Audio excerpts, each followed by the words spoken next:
If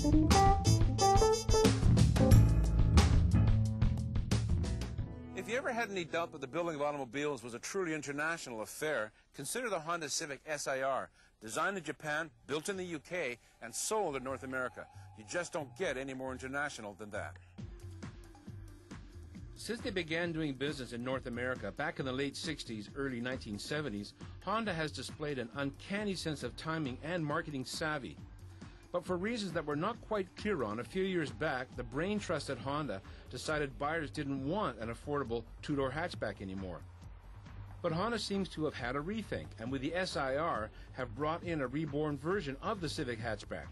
Actually, the SiR's heritage dates back to 1984, when Honda released the first Civic 1500S.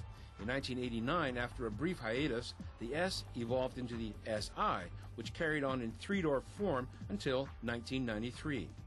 The SI was also the first Civic to benefit from the introduction of Honda's VTEC variable valve engine technology, which comes as standard equipment with the SiR's 2.0-liter twin overhead cam engine, but with a slight difference. Sensors within the engine vary cam lift and valve operation together, depending upon engine load and RPMs, what Honda calls their I-VTEC system.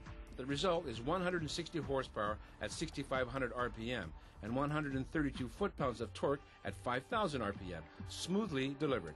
It also surpasses the all-important light emission vehicle, or LEV2, requirements. Lots of power, clean running, and reasonably thrifty. 9.0 liters per 100 kilometers, or 26 miles per gallon in the city, and 7.1 liters per 100 kilometers, or 30 miles per gallon on the highway. The interior of the SiR is very unostentatious, very straightforward. There's not a lot to it, really. The center console here is full aluminum, and all the controls you want are like right where they should be. Stereo, heater controls, very simple. The focal point is the shift lever here. This is a very European touch, and it's used also by Citroen and Alfa, among others. I love it. I think it's a great idea because it gives you quick access to the transmission, nice and easy to get to. Really gives the car an overall sporty flavor, which is a nice touch.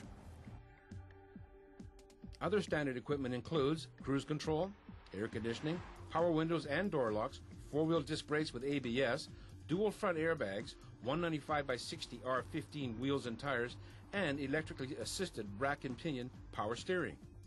Honda is particularly proud of this last feature, having used hydraulic assist up until this point in all of its North American models, and the steering is responsive with a nice light touch. In fact, the whole car has a very drive-me flavor about it. Acceleration is definitely brisk, but not overpowering, with little in the way of torque steer. Front suspension is Honda's control link setup taken from their Acura RSX Sport hatchback with double wishbones in the rear. As well, there are anti-roll bars front and back. The SiR costs a bit more than the regular Civic, and that's something that Honda is going to have to deal with. But if you like sporty driving with a definite European flair, it's money well spent.